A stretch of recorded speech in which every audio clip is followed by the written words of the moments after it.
What's up, YouTube? Welcome to iIrvingTV here with another video for y'all, and I hope everybody's having a great day today.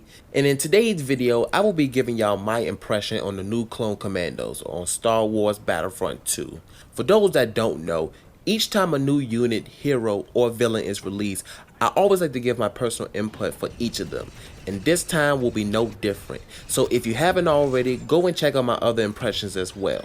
Now, before I dive into this, for anybody that just stumbled across this video, I'm on the road to 100 subscribers, so if you like what you see, go and press the subscribe button and press that bell, so that way you can get the latest videos from me as well. Now, let's get started. To give a quick background, the Republic Commandos was first introduced to us in 2005 when the game Republic Commando came out for the Xbox and PC, which in my opinion was a classic. Ever since then, the Commandos became a fan favorite, and many Battlefront players has been requesting them to be added to the game for a long time. And now, we have them. The clone Commandos are elite soldiers who were specially trained to carry out missions the average clone trooper couldn't do, such as sabotage and infiltration. They are armed with the DC-17M repeater blaster that is very efficient mid to close range. They also have a cool wrist blade that is used when you're using melee. Now, going into abilities, the first ability is the anti-armor attachment, which converts your primary weapon into a grenade launcher, making you able to take down tanks and take out groups of enemies.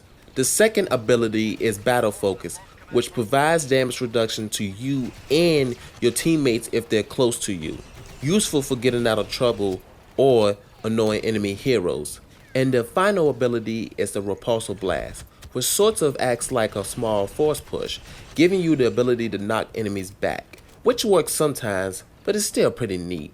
The clone Commandos are powerhouses, more so when they are together as they're meant to be, to the point when I see a group of them, I avoid them altogether when playing as a separatist.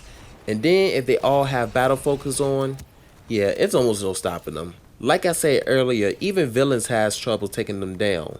There's been many times I'm one-on-one with a commando playing as a villain, and the commando will totally mop the floor with me. So I think DICE will be nerfing the battle focus pretty soon.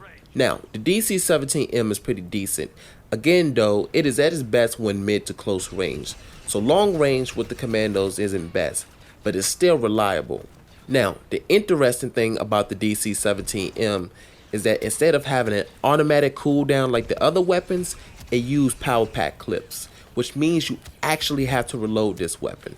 There's been many times I'm thinking the weapon has been cooled down, started shooting, and you guessed it, ran out of ammo mid-combat. So now I keep this in mind.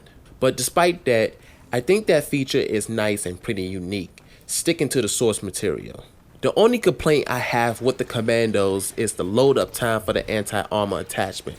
Now I know in the Republic Commando game, it took some time to switch the attachments, but not as long as it takes on Battlefront 2.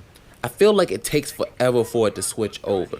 Now I'm not expecting it to be instant, as that'll make it too easy, but it still takes a large amount of time to load it up, almost longer than it takes for the Droideka to switch to destroyer mode. But even then, it doesn't break the commando, because once you do manage to load it up, it can cause some major damage to the enemy. So with that being said, it's best to load it up when you're in cover and from a distance. But other than that, I think the clone Commandos are amazing, fun to use, very solid, and brings back many memories from playing Republic Commando.